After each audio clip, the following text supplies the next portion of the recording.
안녕하세요. 김코베입니다. 오늘은 다이슨에 관한 내용을 좀 들고 왔어요. 근데 다이슨, 우리가 아는 그 다이슨이죠. 청소기, 뭐 드라이기, 여성분들 에어랩 뭐 이런 거 쓰시잖아요. 그 다이슨이 맞는데, 대뜸 딸기 농장을 한다는 거예요. 저도 이 사진 한 장 보고 흥미가 확 갔거든요. 그 유명한 다이슨 경이 딸기를 들고 있죠. 그리고 기사 제목도 보면은 다이슨이 딸기 농장을 한다는 거예요. 그래서 웬 딸기라고 이제 기사를 좀 들여다보다 보니까 이런 내용들이 있는 거죠. 이거 멋있더라고요. 영국은 여름 한철을 빼면 딸기 같은 과일은 거의 전량 수입에 의존한다. 그래서 우리에게는 비옥한 땅이 있고 우리가 먹는 것을 우리가 재배해야 된다라는 말을 또 인터뷰 기사에 실었더라고요. 그러니까 이걸 들여다보면 영국은 특히 딸기를 좀 많이 소비하는 걸로 저는 알고 있어요. 그러니까 뭐 디저트류에도 많이 쓰이고 홍차의 나라다 보니까 그 홍차를 블렌딩할 때 베리류를 되게 많이 사용하잖아요. 그래서 딸기를 많이 쓰는 것 같아요. 근데 이전 내용들을 살펴보면 사실 딸기가 가장 맛있는 그 겨울철 소비 90%를 수입에 의존해왔던 거죠. 더군다나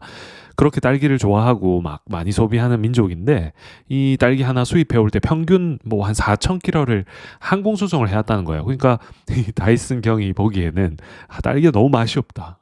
이 딸기를 우리 땅도 넓고 한데 다이슨이 자랑하는 우리가 누적해온 기술을 가지고 재배해볼만 하지 않을까라고 이제 포부를 드러낸 거죠. 저도 처음에는 왜 딸기일까를 생각해 봤는데 사실 뭐 이해가 되는 부분이 있는 것 같아요. 그러니까 뒤에서 설명을 좀 드리겠지만 그 수직 농장, 그 버티컬 팜에서 주로 이때까지 재배해왔던 게 어떻게 보면은 상추, 허브 이런 엽채류들이었다고 하더라고요. 그러니까 공간 차지도 좀 적고 그리고 생장 주기도 짧기 때문에 빨리빨리 생산해가지고 인근에 뭡니까 그 식자재 유통하는 데나 고급 레스토랑 같은 데 납품을 해왔던 게 어떻게 보면은 수직 농장의 주된 관행이었는데 문제는 이게 돈이 좀 안 된다는 거죠. 부가치가 낮고 딸기 같은 경우는 소비는 많이 되고 있고 뭐 지금 보시는 것처럼 맛은 이제 수입해오다 보니까 이제 형편없는데 상대적으로 가격이 되게 높게 매길 수가 있는 거예요. 그러다 보니까 상징적으로 요거 딸기를 먼저 해보면 좋겠다라고 저는 판단하지 않았을까라는 생각이 좀 들더라고요.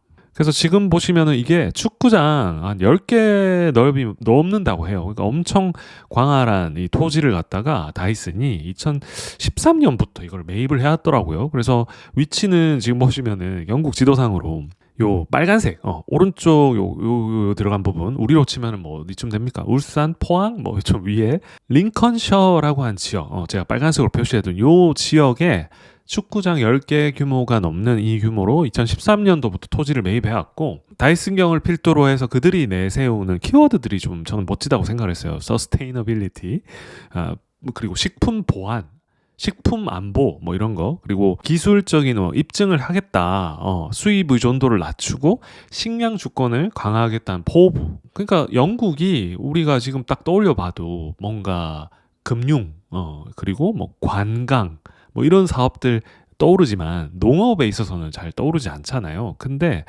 다이슨경 그리고 다이슨은 이렇게 푸드에 있어서 어떻게 보면 주권을 강화하는 쪽으로 우리가 기여할 수 있겠다라고 생각을 하고 좀 장기적인 플랜을 가지고 이렇게 진행을 해왔던 것 같아요. 멋지죠?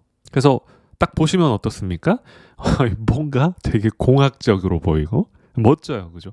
와, 이건 뭐야? 싶은 거죠. 근데 요런 기계가 어떻게 보면 다이슨 팜, 스트로베리 팜에서 어떻게 보면 핵심적인 기계라고 하더라고요. 이게 도는 거예요. 이게 쭉 이렇게 이렇게 돌아요. 이게 왜 돌까에 대해서는 좀 차근차근 설명을 드릴게요.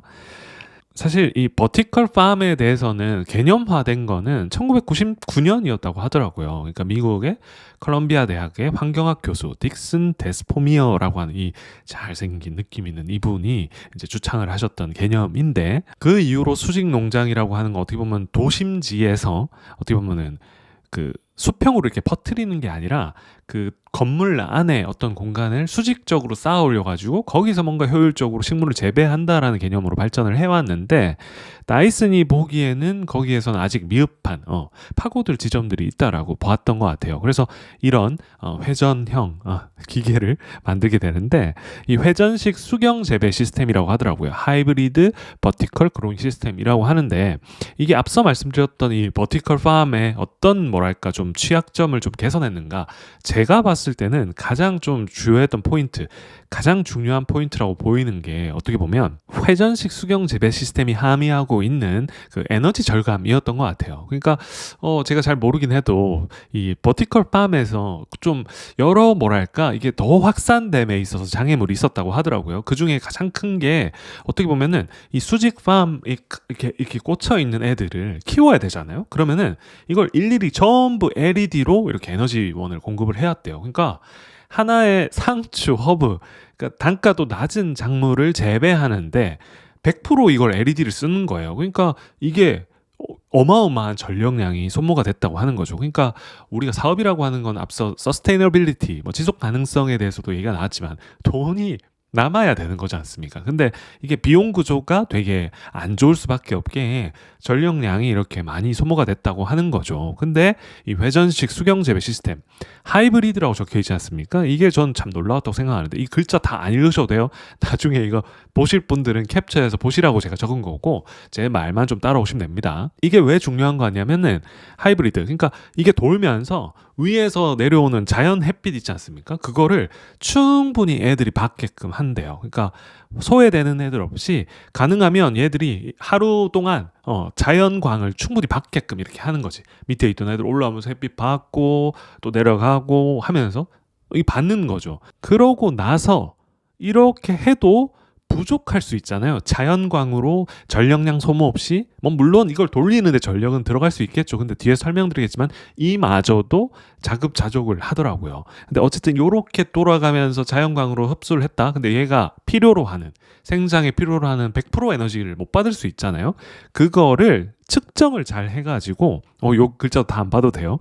요걸 측정을 하는 거지. 그러니까 센서 팩이라고 해서 자체 개발한 이걸 통해 가지고 이 식물 내가 재배하고 있는 애가 충분히 에너지를 얻었는가를 측정을 하고 부족분이 있을 거잖아요. 그러니까 100% 필요해. 근데 얘가 한 89%를 자연광을 통해 얻었네. 근데 11%라는 걸 정확히 측정을 해 가지고 그 11%만 LED로 이렇게 쏴주는 거예요. 보충을 해주는 거야. 아, 놀랍죠, 그죠? 그러니까 보면 인공 조명을 얼마나 보충해야 되는지 정확히 판단한다. 그래서 식물이 필요한 최소한의 에너지로 최대의 생장을 하는 걸 목표로 하고 가급적 태양광을 활용하고 부족분만 LED로 보충을 한다라는 전략인 거죠. 그러니까 그동안 어떻게 보면 버티컬 팜에서 상당히 부족했던 게 어떻게 보면 수지타산, 특히 비용이 많이 든다. 전력 키우는데. 근데 이거를 이런 걸 통해 가지고 해결을 하는 모습인 거죠. 그러니까 다이슨이 그동안 우리한테 이미지로 쌓아왔던 어떤 기술, 공학적인 어떤 이런 본인들의 자산을 너무나 충분히 활용한 게 아닌가라는 생각이 좀 들더라고요. 그래서 센서팩에 자체 개발한 이런 센서팩을 통해 가지고 뭐 이산화탄소 농도, 온도, 산대, 습도 실시간 측정해 가지고 측정을 그럼 왜 하는데라고 보면 이 친구, 이 식물들이 잘 자라고 있나를 기민하게 보고 그거를 좀 하기 위해 이런 측정을 한다라고 하는 좀 명분이 있는 기술들을 선보이는 게 좀 인상적이었습니다. 그리고 한 가지 또 전 재밌었던 게 지금 보시는 것처럼 뭘로 보이세요? 이 로봇이지 않습니까? 자율주행으로 돌면서 얘가 이렇게 탁 이렇게 사람이 일일이 손으로 따고 그 과정에서 좀 문드러질 수도 있고 파손이 일어날 수도 있는데 딱 얘가 센싱을 해가지고 지금 따면 좋아, 딱 최적이야 싶은 것도 센싱을 해가지고 톡톡 이렇게 따는 거죠. 이렇게 톡톡. 그래서 요것마저도 어떻게 보면 자율주행 로봇이 이게 UV 자외선 광문을 식물에 비춰가지고 곰팡이 발생도 억제를 하고 해충이 있을 수 있잖아요. 그런 것도 탁 이렇게 보고 톡 살포해가지고 없앤다.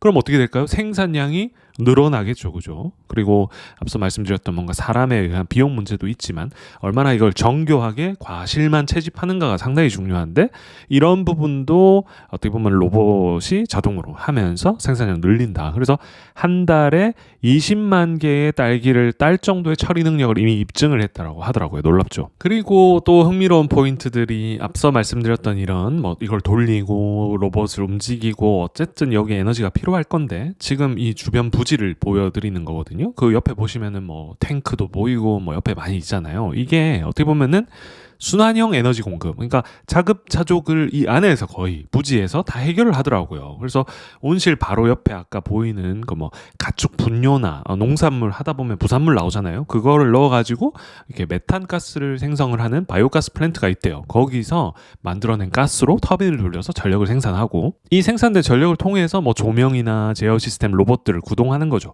근데 구동을 하고도 남아가지고 이게 인근에 1만 가구에 공급할 수 있을 만큼의 규모를 생산을 한대요.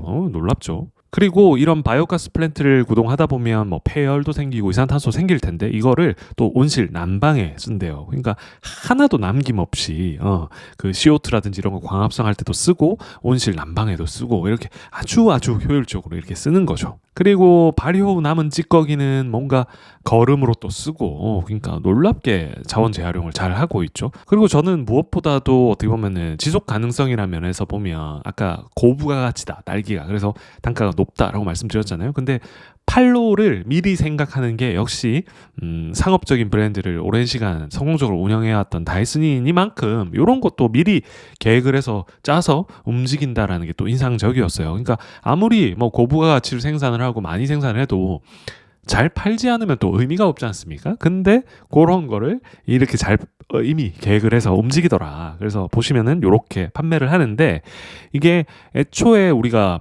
팔로를 기존의 어떤 수직 농장, 버티컬 팜에서는 어떻게 주로 판매를 해왔냐면, 도심 인근에, 아주 도심 인근 가까운, 혹은 뭐 도심 안에 이렇게 착 만들어가지고 양상추나 뭐 상추, 뭐 허브 같은 걸 만들어. 근데 이거를 B2B 식자재나 고급 식료품 시장을 노렸다고 해요. 그러니까 어떻게 보면 어떨까요? 수요가 좀 한정적이겠죠, 그죠? 그러니까 빨리 만들어진 이 식자재를 빨리 공급해서 신선하게 공급하는 거 의미가 있는데, 시장이 너무 작지 않을까라는 생각이 대번에 드는 거죠. 근데 다이슨은 딸기를 만들었다. 그럼 이 딸기를 빠르게 대형 유통 체인을 통해서 공급을 해서, 어떻게 보면은 다이슨이 기존의 브랜드로서 가지고 왔던 그 뭐 고급 프리미엄 뭐 이런 이미지도 있지 않습니까? 그거를 적극 활용을 해서 뭐 마크 앤 스펜서 같은 회사하고 2025년에 계약을 맺어가지고 납품을 하기 시작을 했던 거죠. 다이슨 스토리베리라는 이름으로. 그러니까 애초에 이렇게 많이 생산을 한다, 우리는. 그리고 고부가 가치를 가지고 대형 유통을 통해 가지고 우리의 매출 볼륨을 확보하겠다라고 하는 게, 어떻게 보면은 시장 점유율을 확보를 염두에 둔 전략까지 이미 다진 상태에서 움직이는 게 아닌가라는 생각이 들어서 지속 가능성이 있겠네라는 생각이 좀 들더라고요. 그래서 처음 아마 다이슨이라고 하는 회사를 알고, 브랜드를 알고 계신 분들이 이 다이슨 경이 왜 딸기를 들고 있지라고 의아하셨던 저처럼 그런 생각이, 이런 흐름을 쭉 보시고 나면 아마 이해가 되실 거예요. 그렇지. 이런 가전에서도 기술을 쌓아왔는데 그 브랜드 라인들이 있는 거고, 기술이라고 하는 충분히 그 공통 분모를 가지는 것 가운데 우리가 사회적으로도 기여할 수 있고, 그동안 이렇게 불충분해 왔던 요소들을 많이 만족시킬 수 있는 새로운 먹거리로서 식품 쪽에 진출을 한다. 그렇게 되면 사실 기술이라는 공통분모 아래 이 친구들, 다이슨이 하는 것들이 꼭 브랜드 연관성이 동떨어진 것처럼 보이지는 않겠다는 생각도 전 들더라고요. 그래서 딸기를 시작으로 했지만 아마도 이런 시스템을 가지고 있다면 식품 쪽에서 고부가 가치가 높은 것들을 위주로 먼저 확장도 해 나가고 점점 더 이게 지속 가능성을 더 확보해 갈 수 있지 않을까라는 생각이 좀 들었습니다. 그래서 오늘 우리가 농업이라고 하는 게 너무나 기술과 동떨어졌다고 생각하는 분은 아마 최근에 없을 것 같아요. 근데 이게 실질적으로 어떻게 이렇게 구현되는지를 좀 딥하게 볼 수 있었던 사례라는 생각이 저는 들었던 터라, 여러분들도 그런 인사이트 얻어가셨으면 좋겠고, 다음 영상에서 또 즐겁게 뵙도록 하겠습니다. 영상 시청해 주셔서 감사하고 구독, 좋아요, 알림 꼭 좀 부탁드려요.